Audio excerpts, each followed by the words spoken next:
Study IQ IAS, अब तैयारी हुई अफोर्डेबल। ये तो हम सब अपने स्कूल टाइम से ही भारत की राइजिंग पॉपुलेशन और उससे एसोसिएटेड चैलेंजेस के बारे में पढ़ते आ रहे हैं, जहां सरकार हम दो हमारे दो और बच्चे दो ही अच्छे जैसे स्लोगन से लोगों को पॉपुलेशन कंट्रोल करने की गुहार लगाती आ रही हैं। लेकिन इन तमाम इनिशिएटिव्स के बावजूद अप्रैल 2023 में यूनाइटेड नेशंस के प्रोजेक्शन ने यह बताया कि इंडियन पॉपुलेशन चाइना को पार करके 1.42 बिलियन हो चुकी है। इस बढ़ती हुई पॉपुलेशन को रोकने के लिए केंद्र सरकार की ही तरह देश की डिफरेंट स्टेट गवर्नमेंट्स भी अपनी पॉलिसीज और रूल फ्रेम बना रही हैं ताकि इस एक्सपोनेंशियल ग्रोथ को कंट्रोल करने में मदद मिल सके। उदाहरण के लिए असम सरकार द्वारा बनाए गए नए रूल्स के अकॉर्डिंग जनवरी 2021 के बाद से किसी व्यक्ति के 2 बच्चों से ज्यादा होने पर उसे गवर्नमेंट जॉब के लिए इनएलिजिबल बना दिया जाएगा। कुछ ऐसी पॉलिसी को राजस्थान, MP और UP में भी इम्प्लीमेंट किया जा रहा है। वहीं उत्तराखंड, महाराष्ट्र, गुजरात, तेलंगाना और आंध्र प्रदेश जैसे राज्यों में तो ऐसे कैंडिडेट्स को लोकल बॉडीज और पंचायत इलेक्शन में कंटेस्ट करने पर भी रेस्ट्रिक्शंस हैं। लेकिन इस कहानी का एक दूसरा पहलू भी है, जिसे ब्रिटिश इकोनॉमिस्ट जॉन रॉबिन्सन ने खूब कहा कि whatever you can say about India, the opposite is also true. जी हाँ, एक तरफ जहां हम वर्ल्ड की मोस्ट पॉपुलस कंट्री हैं और 2 चाइल्ड नॉर्म को इन्फोर्स करने की बात कर रहे हैं, तो वहीं दूसरी ओर भारत का एक राज्य ऐसा भी है जो अपने लोगों को ज्यादा से ज्यादा बच्चे पैदा करने की सलाह दे रहा है। यहाँ तक कि इस राज्य की सरकार अपने सिटीजन्स को ज्यादा से ज्यादा बच्चे पैदा करने के लिए न केवल प्रेरित कर रही है, बल्कि उन्हें इसके लिए स्पेशल बेनिफिट्स भी ऑफर कर रही है। ऐसे में सवाल है कि जब पूरा भारत राइजिंग पॉपुलेशन से लड़ने के प्रयास कर रहा है, तो आखिर भारत का ऐसा कौन सा राज्य है जहां ऐसी उल्टी गंगा भी बह रही है? दोस्तों, यहाँ हम बात कर रहे हैं नेपाल, चाइना और भूटान से सराउंडेड और भारत की one of the highest peaks Kanchenjunga का घर सिक्किम की, जो लगातार इस कोशिशों में है कि कैसे अपनी पॉपुलेशन को बढ़ाया जाए।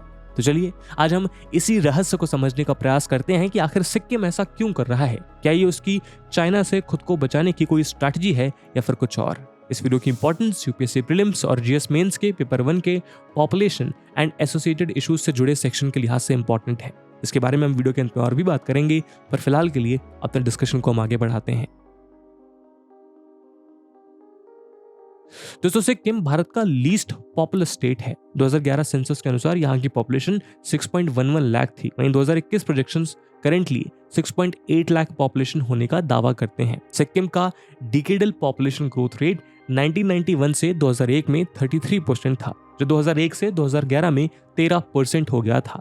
हालांकि अभी सेंसस के ऑफिशियल फिगर्स तो नहीं आए हैं, लेकिन अगर हम 2011 से 21 के ग्रोथ रेट को कैलकुलेट करें तो वो अप्रॉक्स 11% हो जाता है, जिससे साफ पता चलता है कि बीते 3 दशकों में सिक्किम की पॉपुलेशन स्टेडली बढ़ी है, लेकिन इसकी पॉपुलेशन ग्रोथ रेट तेजी से कम हो रही है। ऐसे में 15 जनवरी 2023 को साउथ सिक्किम के जोरथांग टाउन में ऑर्गेनाइज एक फंक्शन में वहां के चीफ मिनिस्टर प्रेम सिंह तमांग ने कहा कि हमें डिक्लाइन फर्टिलिटी रेट को एड्रेस करने की जरूरत है और ऐसा करने के लिए हमें लोकल पीपल और स्पेशली वेमेन को कुछ इंसेंटिव्स देने होंगे। इसी तरह शंकर देव धाकल, जो सिक्किम के चीफ मिनिस्टर के सेक्रेटरी हैं, उन्होंने जनवरी 2023 में द क्विंट नाम के न्यूज पोर्टल से बात करते हुए बताया था कि सरकार गिरते हुए फर्टिलिटी रेट को लेकर चिंतित है। टोटल फर्टिलिटी रेट या TFR किसी रीजन के पॉपुलेशन ग्रोथ और डेमोग्राफिक स्टेबिलिटी को डिटरमाइन करने के लिए एक इंपॉर्टेंट इंडिकेटर है। TFR का अर्थ है कि एक महिला अपने रिप्रोडक्टिव ईयर्स मतलब 15 to 49 ईयर्स के बीच में कितने average number of children bear करेगी। करेंटली सिक्किम का TFR 1.1 है, जो कि इंडिया में सबसे कम है। स्टेट ऑफिशियल्स कहते हैं कि उनके खुद के सर्वे के हिसाब से तो यहाँ का फर्टिलिटी रेट सिर्फ 0.89 ही है और ये वर्ल्ड की लोवेस्ट फर्टिलिटी रेट वाली कंट्री साउथ कोरिया से थोड़ा ही ऊपर है, जहां ये आंकड़ा 0.78 का है। अब आपके मन में ये सवाल आ रहा होगा कि जब भारत अपनी पॉपुलेशन ग्रोथ कम कर रहा है और सिक्किम ने ये सक्सेसफुली कर लिया है, तो फिर दिक्कत क्या है? आफ्टर ऑल, अगर सिक्किम का total fertility rate south Korea, जो कि एक डेवलप्ड कंट्री है, उसके करीब जा भी रहा है, तो इसमें इशू क्या है? दोस्तों, यूपीएससी की तैयारी करने के लिए आपको बहुत सारे ऑनलाइन बैचेस मिलेंगे, पर आखिरकार क्यों स्टडी IQ का UPSC prelims to interview live batch उसमें से बेस्ट है? दोस्तों, इन बैचेस में आपको 1000+ आवर्स का लाइव कंटेंट डिलीवर किया जाएगा। आपकी तैयारी को पिन पॉइंट फोकस रखने के लिए क्रिस्प नोट्स दिए जाएंगे। किसी भी समय आपके डाउट्स को क्लियर करने के लिए 1-to-1 मेंटोरशिप का फीचर भी आपके पास रहेगा। प्रीलिम्स के लिए प्रैक्टिस क्वेश्चंस, मेंस के आंसर राइटिंग प्रैक्टिस, और उसके बाद जो भी स्टूडेंट्स प्रीलिम्स 2024 क्लियर करेंगे उन्हें स्टडी IQ कैंपस में बुलाकर अगले 4 महीनों के लिए मेंस रेसिडेंशियल प्रोग्राम के अंडर रिगरस प्रिपरेशन कराई जाएगी बिना किसी एडिशनल कॉस्ट के। और दोस्तों ये सब कुछ आपको मिलेगा मात्र और मात्र 29,999 के सुपर डिस्काउंटेड प्राइस पे अगर आप AG live coupon code use करते हैं। दोस्तों 31 अगस्त को स्टडी IQ के प्रीलिम्स टू इंटरव्यू बैचेस जो कि इंग्लिश और हिंदी लैंग्वेज में है, उनमें एडमिशन लेने की लास्ट डेट है। इन बैचेस में क्लासेस की टाइमिंग इवनिंग 6 PM रहेगी। तो आप भी AG live coupon code use करिए और पूरे देश के UPSC एस्पिरेंट्स के साथ कहिए कि अब तैयारी हुई अफोर्डेबल स्टडी IQ के साथ। इन बैचेस से रिलेटेड सभी इंपॉर्टेंट लिंक्स आपको डिस्क्रिप्शन और पिन कमेंट में मिल जाएंगी। दोस्तों सिक्किम की टोटल पॉपुलेशन का लगभग 80% प्रोपोर्शन वहां के इंडिजिनस और ट्राइबल कम्युनिटीज का है, जिनमें राय, क्षेत्री, भूटिया, लेपचा, लिम्बू, तमांग, बाहुन, गुरुंग, शेप्रा इत्यादि शामिल हैं। जनवरी 2023 में CM प्रेम सिंह तमांग द्वारा दिए गए स्टेटमेंट में सिक्किम की गिरती फर्टिलिटी रेट के बीच उनकी मुख्य चिंता वहां के इंडिजिनस पॉपुलेशन का गिरता ग्राफ है। ऐसा इसलिए क्योंकि इंडिजिनस पॉपुलेशन के डिक्लाइन का मतलब है उस पर्टिकुलर कम्युनिटी के कल्चर और लैंग्वेज का लॉस होना। उन्होंने ये भी कहा था कि स्टेट की 12 इंडिजिनस कम्युनिटीज में से एटलीस्ट 2 कम्युनिटीज भूटिया और लिम्बू की पॉपुलेशन में एक्सेप्शनल डिक्लाइन देखने को मिल रहा है। ऑलरेडी सिक्किम में TFR 1 से भी नीचे जा चुका है, जो कि भारत के करंट TFR रेट यानी 2 से आधे से भी कम है, जबकि स्टैटिस्टिकली 2.1 का TFR को रिप्लेसमेंट फर्टिलिटी लेवल माना जाता है। यानी 2.1 वो statistically calculated average number of children हैं जिन्हें यदि हर विमेन अपने रिप्रोडक्टिव लाइफ टाइम में बर्थ दे और इसमें माइग्रेशन से पड़ने वाले इफेक्ट को कंसिडर ना किया जाए तो पॉपुलेशन एक जनरेशन से दूसरी जनरेशन के बीच हमेशा कांस्टेंट रहेगी।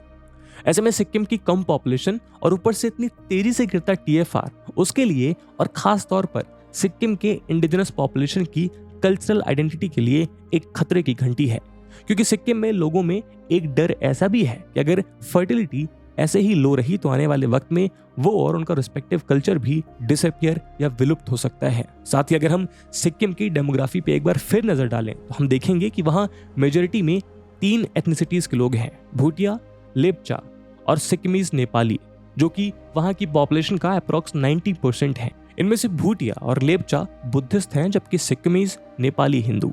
लेपचा और भूटिया कम्युनिटी के लोग खुद को सिक्किम का ओरिजिनल इनहेबिटेंट मानते हैं और सिक्किमीज नेपाली को नेपाल से आए हुए माइग्रेंट्स। ऐसे में सिक्किम के रिसोर्सेज को शेयर करने को लेकर इन कम्युनिटीज के बीच कांस्टेंट पॉलिटिकल टसल देखने को मिलता है। इसका एक बड़ा कारण यहाँ इन कम्युनिटीज का स्क्यूड पॉलिटिकल डिस्ट्रीब्यूशन भी है।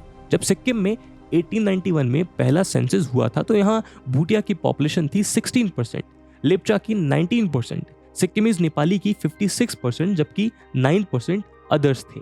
वहीं 2011 के सेंसस में भूटिया और लेपचा की पॉपुलेशन रिड्यूस होकर 13% और 7% हो गई। वहीं सिक्किमीज नेपाली की पॉपुलेशन बढ़कर 70% हो गई, जबकि बाकी ट्राइबल्स की पॉपुलेशन लगभग पहले की ही तरह 10% के आसपास रही। ऐसे में यहाँ की लोकल पॉपुलेशन लगातार इस बात को लेकर अपनी आवाज उठाती रही है कि सिक्किम में सो कॉल्ड बाहरी सिक्किमीज नेपाली की संख्या बढ़ रही है, जबकि यहाँ के कन्वेंशनली लोकल समझे जाने वाले ट्राइब्स घट रहे हैं। दूसरी ओर इसी इंटरनल क्लास से जुड़ा हुआ एक मुद्दा यह भी है कि सिक्किम में लेपचा और भूटिया और दूसरे ट्राइबल ग्रुप्स को शेड्यूल्ड ट्राइब स्टेटस मिला हुआ है, जो उन्हें एजुकेशन और एम्प्लॉयमेंट में रिजर्वेशन के थ्रू बेनिफिट देता है, जबकि सिक्किमीज नेपाली को ये स्पेशल स्टेटस नहीं मिलते हैं, जिससे उनके बीच असंतोष फैला हुआ है क्योंकि वो लंबे समय से इस स्टेटस की मांग कर रहे हैं। ऐसे में इन ट्राइब्स के बीच म्यूचुअल डिस्ट्रस्ट और अपनी कम्युनिटी के फ्यूचर को लेकर चिंता बढ़ रही है। इसी तरह अभी जापान के प्राइम मिनिस्टर किशिदा के एडवाइजर मसाको मोरी ने इसी साल मार्च में चिंता व्यक्त की थी कि अगर गिरते हुए बर्थ रेट को रोका ना गया तो जापान विल डिसअपियर। ऐसी चिंता यहाँ की एथनिक कम्युनिटीज को भी है। भूटिया और लेपचा कम्युनिटीज का फर्टिलिटी रेट भी सिक्किमीज नेपाली से कम है, तो उन्हें यह भी चिंता है कि कल कोई सिक्किमीज नेपाली और ज्यादा डोमिनेंट हो जाएंगे, जिससे हो सकता है कि सिक्किम में एथनिक स्ट्राइफ को हवा मिल जाए, जैसा हम आज मणिपुर में देख रहे हैं। ऐसे में कम्युनिटीज अपनी पॉपुलेशन को बूस्ट करने की कोशिश कर रही हैं। दूसरी ओर अगर हम सिक्किम के ओवरऑल पर्सपेक्टिव से देखें तो एक्सट्रीमली लो TFR का किसी भी सोसाइटी में एडवर्स इकोनॉमिक इम्पैक्ट पड़ता है, क्योंकि इससे पॉपुलेशन में यंगर जनरेशन का ऑनसेट कम हो जाता है, जिससे टाइम के साथ उस रीजन की वर्केज पॉपुलेशन कम हो जाती है, यानी रीजन में रिक्वायर्ड वर्कफोर्स की कमी और पैरेलली डिपेंडेंट पॉपुलेशन में इंक्रीज देखने को मिलता है। इससे सोसाइटी के इकोनॉमिक रिसोर्सेज पे एडेड प्रेशर पड़ता है, क्योंकि जहां एक और इकोनॉमिक एक्टिविटीज और प्रोडक्टिविटी डिक्रीज होती है तो वहीं सोसाइटी में हो रही एजिंग के कारण हेल्थ केयर कॉस्ट इंक्रीज हो जाती है, जिससे स्टेट एक्सचेकर पे इनकम टू एक्सपेंस का रिलेटिव बर्डन इंक्रीज हो जाता है। यही कारण है कि अगर हम ग्लोबल लेवल पर देखें तो ऑल ओवर वर्ल्ड ये देखा गया है कि जहां भी fertility rate replacement fertility rate से कम हुआ है वहां की गवर्नमेंट्स ने इमिग्रेशन की पॉलिसी को रिलैक्स किया है। यूरोप की कंट्रीज इसका एग्जाम्पल है। हाल ही में जापान ने भी अपनी इमिग्रेशन पॉलिसीज को रिलैक्स किया है, जिससे कि वो स्किल्ड वर्कर्स को अट्रैक्ट करे और उन्हें ज्यादा दिनों तक रिटेन करके रख सकें। एक्सपर्ट्स के अनुसार आने वाले समय में कुछ ऐसा ही हमें महाराष्ट्र, तमिलनाडु और केरला जैसे स्टेट्स में भी देखने को मिल सकता है, जहां की पॉपुलेशन में तेजी से एजिंग हो रही है, लेकिन उनके वेल एस्टैब्लिश्ड इंडस्ट्रियल सेटअप की वजह से देश के दूसरे कोनों से बेटर जॉब अपॉर्चुनिटीज के लिए लगातार यूथफुल वर्कफोर्स का माइग्रेशन देखने को मिलता है। लेकिन इसके उलट हिली स्टेट सिक्किम में ये एजिंग पॉपुलेशन एक अशुभ संकेत है, क्योंकि उसके लिए अपने इकोनॉमिक डेवलपमेंट को बनाए रखने के लिए माइग्रेशन को अट्रैक्ट करना मुश्किल होगा, क्योंकि ना सिक्किम में सूटेबल इंडस्ट्रीज डेवलपमेंट हुई हैं और ना ही वहां ऐसा कोई इकोसिस्टम है जो रेस्ट ऑफ इंडिया या फॉरेन यूथ को अट्रैक्ट कर सके। साथ ही इस इशू के कुछ सोशल रेपरकशंस भी हैं, जहां इतनी कम फर्टिलिटी रेट सोशल और बिहेवियरल रिलेशनशिप में भी इमेंस ट्रांसफॉर्मेशन लेकर आएगी। ऐसा कहा जाता है कि sibling relationship are often the longest relationship of our lives. लेकिन सिक्किम में पैदा हुए बच्चों के पास किसी भाई बहन का ना होना और कुछ पार्टनर्स के पास बच्चे का ही ना होना फैमिली जैसे सोशल इंस्टीट्यूट के फंडामेंटल्स में कमी लाएगा। ये वो फैमिली नेटवर्क्स हैं जो हमें जीवन भर सोशल, इकोनॉमिकल और फिजियोलॉजिकल सपोर्ट प्रोवाइड करते हैं। ऑलरेडी सिक्किम में बढ़ते सुसाइड केसेस के बीच इसके भारत के सुसाइड कैपिटल बनने की भी खबरें तेज हो रही हैं, जहां ड्रग्स और अल्कोहलिज्म के साथ एक्सपर्ट्स सिक्किम सोसाइटी में बढ़ती लोनलीनेस और लैक ऑफ सोशलाइजेशन को भी एक बड़ा कारण मानते हैं। अब इन इश्यूज को देखते हुए आपके मन में ये सवाल जरूर उठ रहा होगा कि आखिर सिक्किम में ये पॉपुलेशन ग्रोथ इतनी तेजी से कम होने के कारण क्या हैं? तो अगर हम सिक्किम के टीएफआर को देखें तो हम पाएंगे कि वो 1998 से 99 में 2.75 से डिक्लाइन होकर NFHS 5 की रिपोर्ट के अनुसार 2019-20 में 1.1 पर आ गया है। यानी ये 2 डिकेड्स में लगभग 129% डिक्रीज हुआ और अब तो ये उससे भी नीचे जा चुका है। ऐसे में एक्सपर्ट्स का मानना है कि भारत और सिक्किम में डिक्लाइनिंग टीएफआर के पीछे भी बहुत से सिमिलर रीजंस हैं, जैसे high level of education among women, late marriages, financial independence और उसके साथ साथ इंक्रीज हुआ हाउस होल्ड डिसीजंस में पार्टिसिपेशन। दरअसल अगर हम देश के अन्य राज्यों से सिक्किम को कंपेयर करें तो हम पाएंगे कि यहाँ पर विमेन एक बेटर सोशल पोजीशन में है। उदाहरण के लिए 2011 सेंसस के अनुसार सिक्किम का लिटरेसी रेट 82% था, जबकि भारत का लिटरेसी रेट था 74%। नेशनल स्टैटिस्टिकल ऑफिस NSO द्वारा लिए गए पीरियोडिक लेबर फोर्स सर्वे 2019-20 के अनुसार सिक्किम का female labour force participation rate 59% है, जबकि भारत में यह आंकड़ा मात्र 28% है। सिक्किम का female labour force participation rate Himachal के बाद दूसरे नंबर पर है। इसका श्रेय कुछ हद तक उनके यूनिक कल्चर और वहां की प्रीवियस गवर्नमेंट्स को जाता है। 1990s में वहां की गवर्नमेंट ने विमेन का स्टेटस ग्रास रूट लेवल से अपलिफ्ट करने के लिए कई विमेन एम्पावरमेंट पॉलिसीज इनिशिएट करी थी, जैसे कि स्मॉल फैमिली स्कीम ने विमेन को अपनी मैरिज डिले करने और स्टडीज आगे कंटिन्यू करने के लिए इनकरेज किया था, जिसमें 21 ईयर्स कंप्लीट करके मैरिज करने पर 2000 रुपए का इंसेंटिव, 22 साल की उम्र कंप्लीट करने पर एडिशनल 500 रुपए और 23 साल कंप्लीट करने के बाद मैरिज करने पर 1000 रुपए का एडिशनल इंसेंटिव प्रोवाइड किया गया था। 2001 तक इस स्कीम ने 1200 विमेन को कवर किया था। और कुछ स्टडीज हमें बताती हैं कि female labour force participation rate यानी FLFPR और फर्टिलिटी रेट का आपस में इनवर्स रिलेशनशिप है। मतलब कि जैसे जैसे फीमेल्स का लेबर फोर्स में पार्टिसिपेशन इंक्रीज होता है, फर्टिलिटी रेट डिक्लाइन होता है।